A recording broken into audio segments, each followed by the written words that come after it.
Assalamualaikum warahmatullahi wabarakatuh. Nama saya Jainal Mulki dari jurusan Ilmu Al-Natsir semester 4. Baik, di sini saya akan menjelaskan atau mereview sejarah teks Al-Qur'an. Baik, langsung saja. Yang pertama yaitu sekilas tentang sejarah Islam di masa kelam, yakni tentang Arab la Islam. Nah, adapun tentang geopolitiknya, semenanjung Arab itu mudah diketahui oleh orang lain karena ada di persimpangan tiga benua, yaitu Laut Merah, Teluk Persia, dan Lautan India. Selanjutnya tentang Nabi Ibrahim dan kota Makkah. Nah, di dalam bab ini itu menjelaskan tentang hubungan nenek moyang Nabi Muhammad dan Nabi Ibrahim. Nah, selanjutnya yaitu Quraisy sebagai penguasa kota Makkah.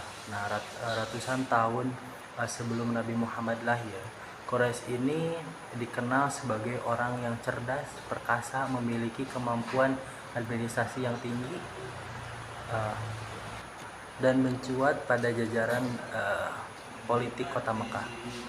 Selanjutnya adalah Mekah sebagai masyarakat kabilah. Meskipun disebut sebagai city-state atau kota negara, Mekah tetap sebagai masyarakat kabilah hingga penaklukan pada masa Nabi Muhammad SAW. Selanjutnya kondisi agama di Jazirah Arab. Berabad-abad penyembahan pada patung berhala tetap tak terusik walaupun pada masa kedatangan kaum Yahudi dan Kristianisasi yang muncul dari Syria dan Mesir. Nah, penulis mengatakan bahwa pada masa silam bangsa Arab ini memeluk agama Kristen bukan karena sifat persuasifnya, nah melainkan karena kekejaman politik pada saat itu.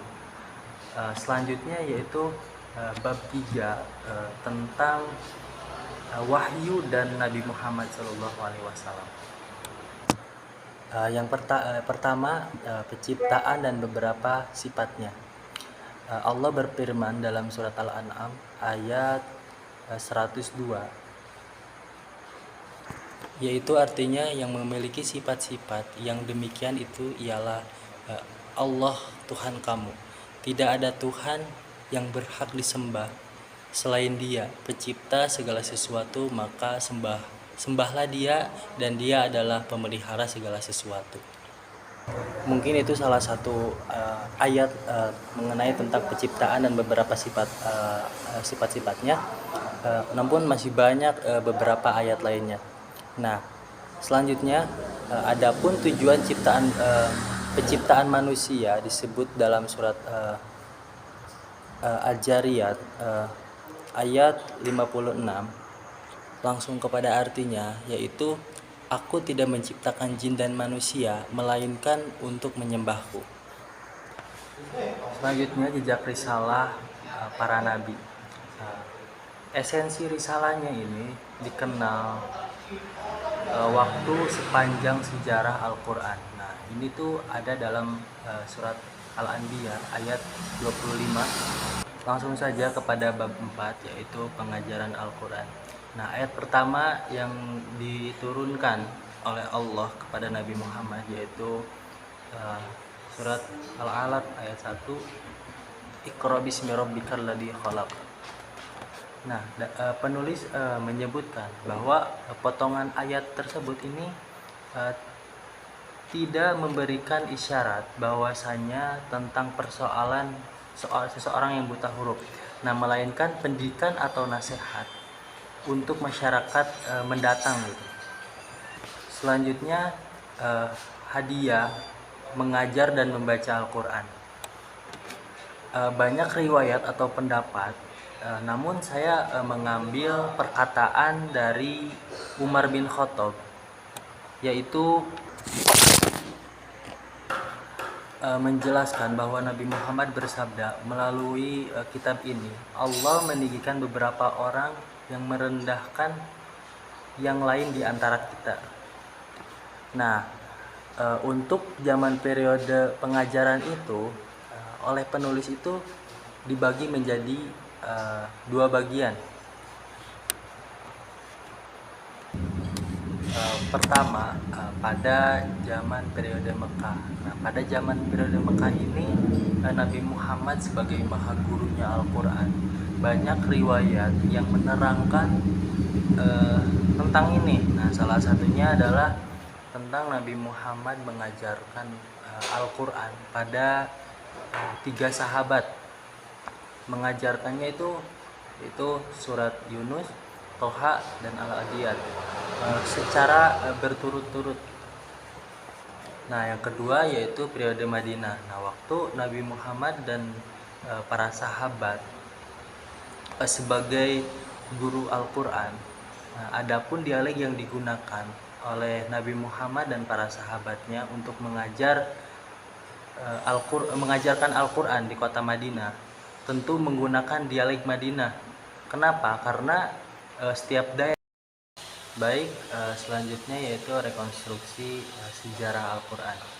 Yang pertama, latar sejarah Al-Quran. Nah, latar sejarah Al-Quran ini akan membahas tentang situasi politik. Nah, adapun di Jazirah Arab, daratan maupun lautan itu sangat terisolasi, walaupun memiliki kawasan yang kecil, namun memiliki pengaruh yang cukup besar gitu dalam ajang politik Timur Tengah, yang mana itu dikuasai oleh Bizantium dan Persia. Nah, selanjutnya yang kedua, asal-usul Al-Quran. Nah, sebagai sejarah ini, sejarah Muslim Al-Quran mengatakan kata Al-Quran itu berasal dari kata masdar atau qoro'a, membaca. Nah, seringkali kita dalam Al-Quran mendengar ayat atau surat. Nah, jadi surat merupakan nama yang digunakan untuk bab Al-Quran yang seluruhnya ada 114 surat. Nah, istilah Al-Quran, ada beberapa istilah Al-Quran. Yang pertama Al-Furqan, yang kedua Dzikr, yang ketiga hikmah. Selanjutnya yaitu kronologi pewahyuan Al-Quran. Nah, di sini banyak sekali permasalahan dalam kronologi Al-Quran lantaran berbagai kelemahan. Banyak sejarah Muslim yang meninggalkan riwayat yang sulit dan menelaah atau menyusun kronologi pewahyuan Al-Quran dengan secara kritis, dengan bergaya bahasanya sendiri gitu. Seperti contoh ayat ya ayyuhalladzina amanu. Nah, itu diidentikan dengan ayat yang diturunkan di Madinah. Nah, dan sedangkan ada satu ayat lagi ya ayyuhan nasu. Nah, ayat ini tuh sering diidentikan dengan yang diturunkan di kota Mekah. Mungkin segitu. Wassalamualaikum warahmatullahi wabarakatuh.